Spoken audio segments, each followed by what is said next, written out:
Joining me now, South Dakota Governor Kristi Noem, who might just be a presidential candidate herself. Governor, your thought on what the president said this week?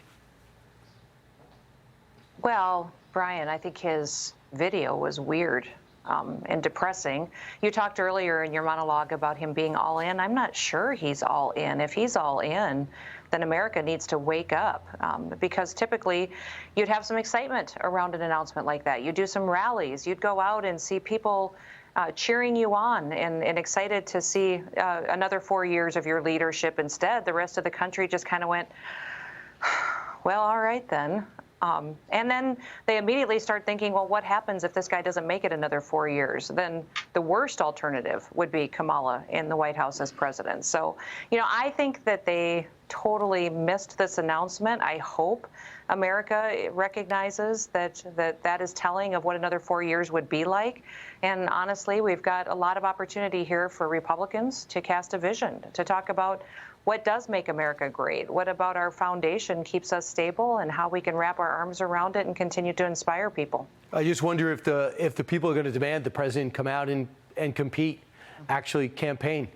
Is he just going to stay in the White House and send out surrogates? Is he going to use Zuckerbucks in key districts like he did last time to try to deliver those battleground states? In your estimation, with all your years of experience in politics, can that work? Now, this clearly shows that their whole strategy for this presidential election will just be to destroy everybody else, to burn everybody else to the ground and try to make him an okay person that can stand up there and be manipulated by staff and run by the Democratic Party and be okay with that, because they're going to demonize everybody else in this race. So unfortunately, that's not what America is. America is about a vision. We need a Reagan communicator back that can really talk about what is special about America. And people have to start really voting about how their lives feel.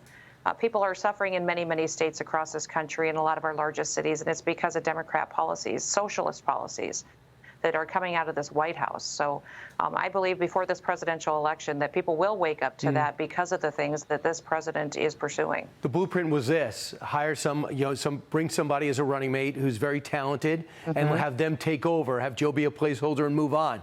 Word is that if he thought Kamala Harris was ready, he wouldn't be running again. That's just some of the rumors, so some called insiders. But here's Kamala Harris being Kamala Harris over the last 2 years. Tell me, if you're Joe Biden, if you feel comfortable turning the keys over to her.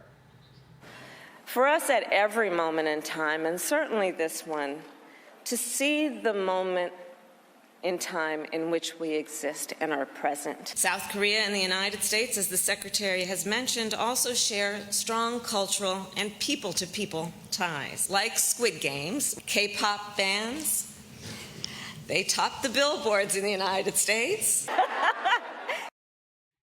That's a little the ad-libs that we have gotten used to.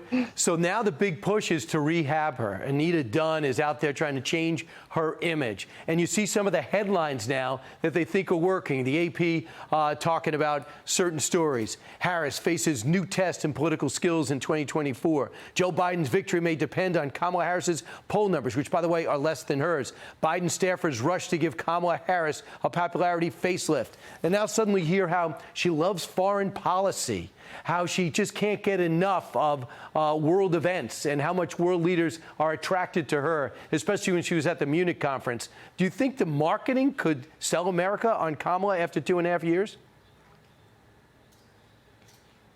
Well, if you're asking me, Brian, I don't think so. Honestly, this woman doesn't have any depth, no knowledge of policy. 99% of my job as governor, and when I served as a member of Congress and the legislature and running businesses, was study, research, work, debate, policy, behind the scenes work. She stands up, gives speeches that somebody else wrote for her, and all of a sudden they expect her to be a person who's wise and has discernment and can come into a situation and make a decision that's best for the American people. She just can't. If anything, she's gotten worse over the last 4 years. Well, and now she's all up in her head and nervous and full of anxiety, and she just simply can't function and do the job. Yeah, and look at Ron Klain. Ron Klain says, for those people who are critical of her, this is what he says is the problem with you.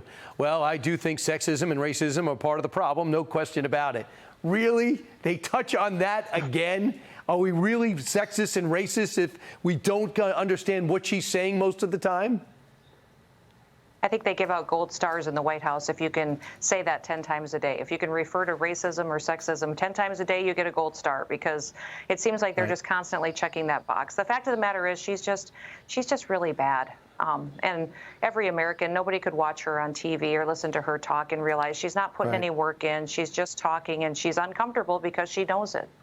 There's no excuse for not hustling, and we're not seeing hustle. Governor, when are you going to decide if you're running? I'll tell you what, Brian, I don't know if you've heard, but South Dakota has the lowest unemployment rate in the history of the country. And we've got open jobs, businesses here. Our people are thriving, income's going up faster than anywhere else. So think about a state doing that, facing the headwinds that Joe Biden is giving us right now with federal policy. So we're working. I'm focused here in South Dakota, but we'll continue to be an example that people know conservative policies work. All you have to do is point to what we're doing in our state to show that what we believe really helps people and it helps them be more successful. It's a lot to run on. There's a lot of positives to run on if you decided to run. Oh. Governor Noem, thanks so much. Appreciate it. Hey, Sean Hannity here. Hey, click here to subscribe to Fox News YouTube page and catch our hottest interviews and most compelling analysis. You will not get it anywhere else.